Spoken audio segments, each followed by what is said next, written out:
Next है 3 phase low frequency AC system. यहाँ का जो वोल्टेज रेंज रहता है 3.3 केवी रहता है। यहाँ पे जो हम यूज करते हैं इंडक्शन मोटर का यूज करते हैं, ठीक है। यहाँ पे जो 3 फेज वायर है 2 फेज ऊपर में, और रेल का जो वायर है वो 3rd फेज के लिए यूज करते हैं। ये सिंपल रोबस्ट रहता है क्योंकि इंडक्शन मोटर काफी ज्यादा रोबस्ट कंस्ट्रक्शन रहता है, और इजीली हम नेचुरल रिजनरेटिव ब्रेकिंग वहाँ पे कर सकते हैं, ठीक है, अगर हम एनएस से ज्यादा कर दिए एनआर को तो, ठीक है। बट इसका डिसएडवांटेज क्या है कि ऊपर में जो ओवरहेड वायर देते हैं, ठीक है, वहाँ पे स्ट्रक्चर जो है काफ़ी ज़्यादा कॉम्प्लिकेटेड हो जाता है, ठीक है। इसमें जो मोटर है, अगर हम कुछ ऐसा मोटर को यूज़ करते हैं तो यहाँ पे स्पीड का जो है फ्रीक्वेंसी पे डिपेंडेंसी हो जाता है, तो फिर वो एक इसका डिसएडवांटेज हो सकता है।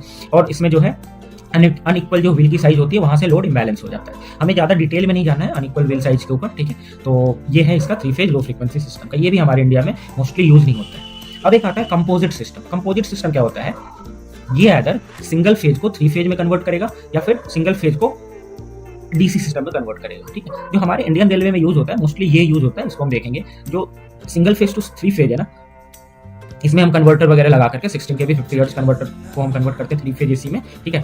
अब इसका एडवांटेज ये रहता है कि हाई स्टार्टिंग टॉर्क देता है विद सिंगल ओवरहेड लाइन, ठीक है, अगर हम सिंगल फेज को 3 फेज में कन्वर्ट कर दें। और single phase AC to DC में क्या करते हैं, इसमें जो हमारा वायर रहता है, जो इंडिया में हमारे पास वायरिंग रहती है 25 के भी 50, इसको हम क्या करते हैं, सबसे पहले स्टेप डाउन करते हैं, फिर रेक्टिफायर से डीसी टू एसी को डीसी में करते हैं, फिर हम ट्रैक्शन मोटर को करते हैं जो कि हमारा डीसी सीरीज मोटर रहता है, ठीक है।